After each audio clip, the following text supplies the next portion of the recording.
One, gawa tayo ng ito, century tuna.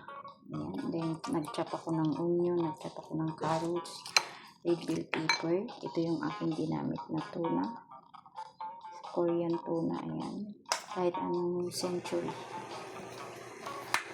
Napindot ang aking unang video. Maglagay tayo ng mayonnaise.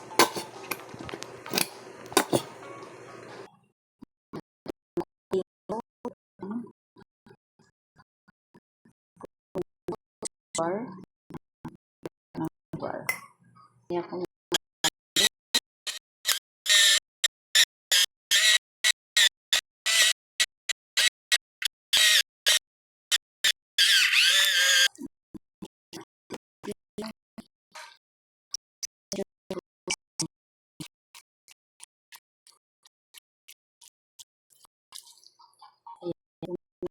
chori